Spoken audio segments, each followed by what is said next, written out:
Ассаламу алейкум, урматтуу менин мекендештерим жана биздин каналдын көрүүчүлөрү, амансыздарбы туугандар. Аябай көпчүлүгүңүздөр сурап жатпайсыздарбы, Нур Султан, Тульской областтан үйлөрдү, жерлерди чыгарчы деп. Туугандар, бүгүн биз Тульская областка келип калган учурубуз. Бул жакта болсо өтө сонун бизнес план сатка коюлуп атат. Жүрүңүздөр, анда эмесе үйдүн ээси менен барып чогуу таанышалы. Видеого бирден класс башты унутпайбыз. Былчитип класстарды басабыз. Ассаламу алейкум. Алейкум Акам салам. кандайсыз? Жақсымы, тынчымы, жақсы исламан келіп алдыңбы? Рахмат. Биздин көрүүчүлөргө адрести толук түшүндүрө кетесизби? Біздің көршілерге Тульская область, Ясногорский район, деревня Тайдакова. Деревня Тайдакова. Мына жаныңыздағы айыл. Тайдакова деген деревня экен, туугандар. М2 трассасынын жегинде, мына көрсөтүп коюңуз, оператор акам. 300 метр. 300 метр экен. Тетигинде көрдүңүздөр, жолдун жегинде жайгашып тур. Мына ушундай болгон үй, могул жакта болсо ангар бар экен, туугандар. Көрдүңүздөр.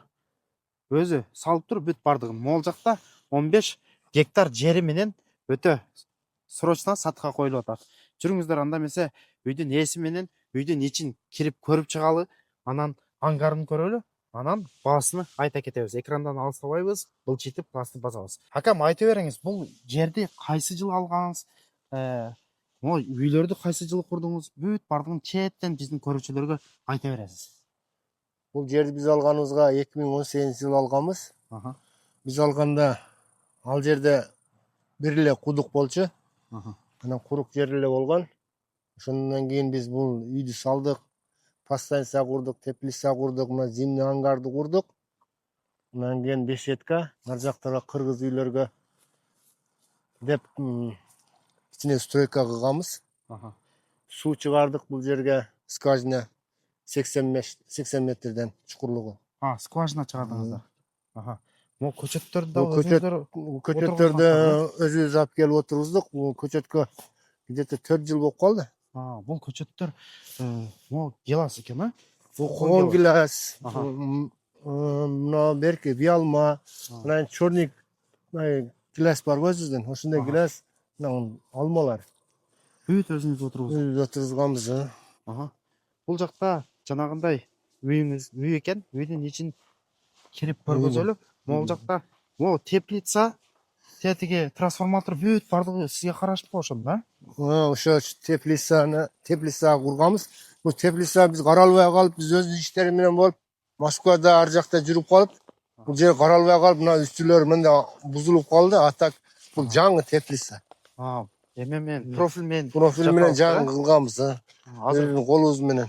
Жанагы үстүндөгү жана поликарбонат дейби эле, поликарбонат ошо 2-3 жылдан бери төрөп күнүнгө күйүп калгандыгы үчүн шамал болгондо сынып кетип ушундай болуп калды да. Ата өзү жаңы эле. Мына үй деле жаңы. Мына жерлерге стяжка куйганы успет этпей калдык. Ата мына жерлерге стяжка куюлуш керек эле. Мына көрүп атасыздар, ушундай болгон үй экен, 2 этаждуу, 90 квадратный метр. Бул үйдү кайсы жылы курдум дедиңиз? Биз 2018 алганбыз. Жерди 2018ден баштап эле биз ушу үйгө кирише баштаганбыз, ошо салышты. Бүт нөлдөн баштап өзүңүздөр курдуңуздар. Жүрүп көрсөңөр болот. Жүрүңүздөр, анда эмесе үйдүн ичин бир сыра кирип көрүп чыгалы. Туугандар, үй дагы бир жолу кайталап кетебиз. 90 квадратный метр экен. Мына бисмилла деп киреличи. Бул жакта кире бериште ушундай болгон. Бул жанагындай тапчан экен, а? Бул жагы тапчан. Тапчан. Жайында чыгып алып отура турган тапчаны. Эшиктер бүт темир эшиктер. Үйгө киргенде мына холл. Прихожка. Бул жактан бул жак экинчи этажга чыгат. Бул жакка кирсеңер кухня. Мына кухняны көрсөңөр болот. Кухнясын көргөзөлү. Бул жак кухня. Кухня. Суулар чыгат. Суу жанагы эмеден келет да. Мына жерде мына печкасы зимнийдики. Пара отопленияныкы. Отопление ошондо электрический котел, да? Электричество менен мондой болгон бүт ушундай болуп, жанагындай жаңы батарейкалардан экен, да? Жаңы батарейкалар, жаңы коюлган бардыгын. Бардыгын өзүбүз кылганбыз, өзүбүздүн колубуз менен кылганбыз. Өзүбүздүн эле кыргыз жигиттер кылган. Бул жак санузел. Бул жак санузел. Унитаз, стиральный машина, арестон бүт бардыгы бар экен да. Бүт бардыгы иштейт экен. Жүрүңүздөр, анда дальше көрө беребиз. Бул жактан экинчи этажга чыгарып экенбиз. Айнектер көрүп атасыздар, бүт пластиктүү айнектен. Тепкич менен экинчи этажга чыгып кетебиз, ашы. Бул жагы экинчи этажы. Аха. Биз эми көптөн бери шаарда турган үчүн бул жака келбеген үчүн кичине жыштырылбай калды, а так таза, жаңы үй. 2 комната. Бул жагы балкон. Бул жакта балкон. Балкондо жайында чыгып алып, Чыгып алып карасаң бит болот. караңыздар. Ошондо жанагы 15 гектар жер ушул жерде болуп калабы? Şu мына орулуп турат го, чоо орулуп турат. Аха. Чорулган оона сар неме жерден баштап ылдыйга түшүп кетет 15 гектар. 15 гектар официально өзүңүздөрдүн жериңиздер, таза. Таза. Ал жакты деле азыр чыгып көргөзөбүз. Могул жакта оператор акам, кроваттарды көргөзүп коюңуз. Кроваттар. Бул жакта 1, 2, 3 кроват бар экен, ушундай көрпө төшөк. Бүт бардыгы бар экен. Бул жагы балкону болуп калды. Балкон. Экинчи этаждын балкону болуп калды. Бул жакта бир бөлмөсү бар экен, спальный бөлмөсү. Бул жакта деле отопление экинчи этажга деле чыгыптыр, Экинчи этаждан жылуу болот. Бул жакта мондой бир кишилик жанагындай кроваткалар бар экен. Бул экинчи бөлмөсү болуп калды ошондо. Ушундай. Дальше жүрүңүздөр. Үйдүн сыртынан дагы бир жолу көргөзүп өтөлү. Үйдүн сыртынан мына ушундай көрүнүш экен, көрдүңүздөр. Монтип бүт бурстан жасалган. Бул үй жана готовый үй болду ошондо же өзүңүздөр готовый даяр үйдү алып келип курдуңуздарбы? Өзүбүз эле курдук буну. Өзүңүздөр курдуңуздар. Бул жак Токой деңиз. Токой. Бул туугандар көрдүңүздөр, бул жагы Токой экен. Мына ар жакта Бул зимний ангарыбыз. Бул жагын зимний кылып салынган, бул жакка теплица салынган. Ошо ангарды барып көргөзөлөр да. Ангардын ичинде не кылса болот? Ангардын узундугу 18 метр. Туурасы 11 метр. Мына комнатасы 6-га 6 экен, ушундай эсир. Бул сэндвич деп. Сэндвич панелден салдың. Муну деле өзүңүз салгансызбы? Муну деле өзүбүз салганбыз. Мына ушундай болуп сэндвич панелден ангар салыптыр акабыз. Бул жакта айнектери бүт аква пластиктүү айнектерден экен, Айта бериңиз. Мына кирип көрсөңөр болот, мына жерде воротаны койгонбуз. Батарейкалар бар. Бул жакта деле отопление бар да. Бул жерде ham отопление бар. Зимний батарейкалар менен. Мына үстүндө крышасы дагы утепленный. Стенасы да утепленный. Мына котел. Мына бул жак котел. Мыналарды временный неме кылып коебуз, чтобы мына жерде иштегенде биз жуунганы, немеганы өзүбүзгө деп ичине душ-буш ушундайларды жасаган элек. Бул жактанчы. Бул жагы душ экен, Душу? Өзүбүзгө деп душ кылган элек. Буну эми кайра бузса боло берет. Неме болсо таза кылып ичин бузуп койсо боло берет. Азыр пока мына инструменттер бүт баарын ушул жака киргизип койгонбуз. Мына көрдүңүздөр, ушундай болгон ангар экен. Эми акам бул жакты эмне кылып иштетейин деген максатта курдуңуз эле, же кантип иштетсе болот? Буну биз утепленный кылганыбыз себеби узундугу 18 метр, туурасы 11 метр.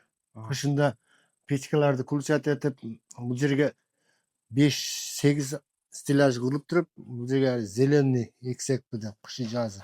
Жанагындай Базарга. Теплица сыяктуу кылып зелень экен, Зелень экен. Багытта курган экенсиз бул жакта.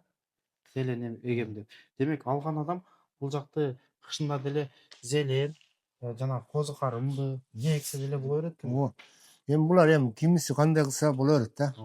Кааласа жанагындай каалаган багытында бурса боло берет. Сервис деле кылып койсо болот да экен. Эми бул жерде ар кыл бизнесмендер ар кыл жолго салса болот да. Өтөсүн. Бул жакта болсо жанагы эме жата турган бөлмөсү дедиңизби? Бул жерде биз шаарда турган үчүн караган адам керек болуп, кароолчуга комната кылып бергенбиз да. Бул жак жана кароолчунун жата турган бөлмөсү экен, Бул жакта деле жашаса болот экен. Мына мебелдер, телевизор бүт бардыгы бар экен. Могул жакта кроваткалары менен Азыр ошондо караболчуңуз ушул жакта жашап атыптыр да? Азыр пока ушул жерде жашап атат. Шуну кароолчу бар деп комната кылып бергенбиз. А так бул жерде эле ушу неменин ичинде. Мына көрдүңүзбү туугандар? Мына болгон сэндвич панелден жасалып чыккан ушундай ангар экен. Жүрүңүздөр, анда эмесе жанагы 15 гектар жерин барып көргөзөлү, а? 15 гектар жери мына ушул жакта жайгаштырып көрүп атасыздар. Бул жагы кайсы жактан граница дедиңиз? Нар жакта сары чөп турат го. Ошодон бери бул жак мына жака түшүп кетет, Токойдун чексин. Нар жака Токойго чейин, а? Токойдун ичине кирип кетет. Токой Мына Токойдун аркы чекеси ham биздики, Токойдун бул чети да биздики. Мына Токойдун эки баш, эки шеттен Токой деле кирип кетет. Токой деле кирип кетет биздин жерге.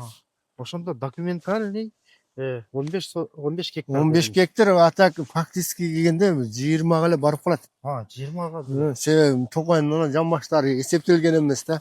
Мындай 20 эле болуп кетет. Анан жанагындай мал жаатында иштейм деген, ферма курам дегендер болсо, нар жактары жайыт жерлер, ал жака деле мал бакса болгудай экен, а? Мал багам десе биздин могу жерде дагы 25 гектар жер бар. Биз азыр иштетпей калтырып койдук. Ким иштетем десе ошону сүйлөшүп алып беребиз. 25 гектар кошуп алат, 40 гектар. 25 гектары ошо Токойдун дальше нар жагында, нар жакта сыргайып турган жер бар го. Бул жагында 9, буягында 15 гектар, 25 гектар жер биз иштетип, азыр иштетпей калдык. Ошону алып иштетсе дагы боло берет. Ижарага алып иштетсе болот деген. Демек, мал кармайм деген адамга деле өтө сонун вариант экен. Бизнеске жанагындай зона отдыха кылам деген адамга деле өтө сонун вариант экен. Караңыздар, бул жакта үй жайгаштырып, нар жакта кампасы, бул жакта беседкалар, а? Беседкалар. Бул жакта мына Токойду деле көргөзүп койгонбуз оператор экен. Бул жакта Токой. Өтө сонун природа экен.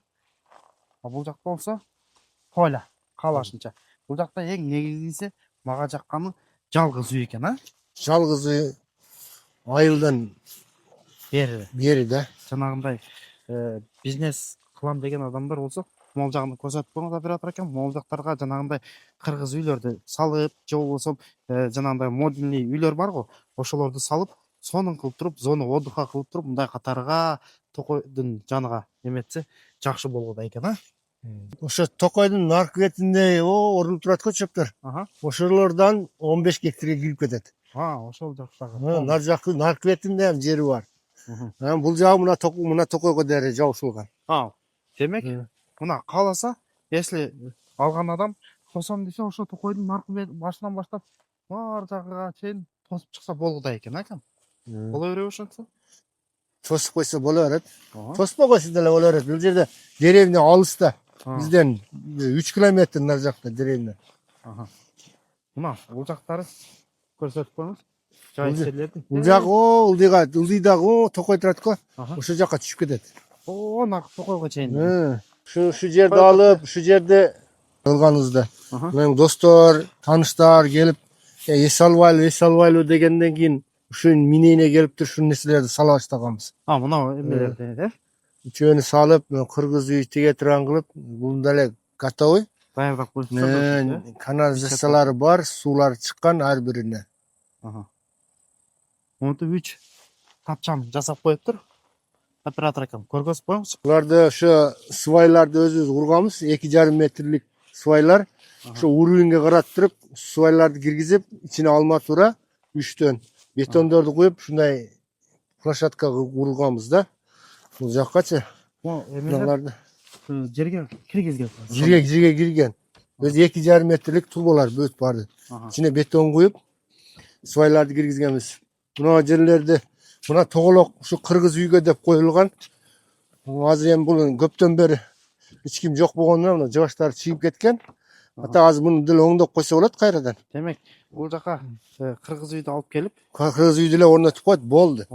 Анан муналарды жаңы эле, буларды деле штукатуркалап, краскалап, лактапса, кадимкидей эле мына немелер болот, баягы отуруп идиш аяк кое тургандар мына жерде, эс алып отура турган мына жерде тапчан столу болот. Тапчан столдору болот мына жердечи. Нар жагы душ, идиш аяк жуй турган мына кыргыз үй болот. Ошо бир комплект болот эле да. Өтө сонун. Ошондой одон 3 жөнү курган элек. ошондо үчөө экен а тетигинде биринчиси анан экинчиси могул үчүнчүсү үчүнчүсү болуп калат экен суу бүт канализацияга суу бар жогу коюлган буга. өтө сонун экен мына жанагындай бизди көрүп аткан бизнесмен агаларыбыз эгерде алып иштетем десе өтө сонун вариант экен могул жака дагы үйлөрдү кошуп жанагындай кыргыз үйлөрдү же болбосо модульный үйлөрдү кошуп зона отдыха кылып койсо болот экен могул жака жанагындай эко ферма кылып туруп уйларды койлорду эчкилерди кармап кымыз кылса деле сонун вариант экен а ошондо акам 15 гектар жери менен 2 этаж үйү менен зимний кампасы менен үйдүн баасы жердин баасы канча болду? Эми 2 этаж үй, зимний ангар, 15 гектар жер, трансформатор, теплицалар баардыгы биригип 25 деп атабыз. 25 миллион рублей болуп калат. 25 миллион рубль болуп калат ошондо. Ооба. Анан сүйлөшүү жолдору болобу? Болот. Сүйлөшүү жолдору болот. Болот. Мына уктуңуздар туугандар, 15 гектар жердин, 2 этаж үйдүн, анан зимний кампасы менен баасыны 25 миллион рублей дейт. Караштырып көрөсүздөр. Акабыздын телефон номерине экран астыга калтыра кеттик. Кийинки видеолордо көрүшкөнчө аман туруңуздар. Ассаламу алейкум, рахматуллах ва баракатух.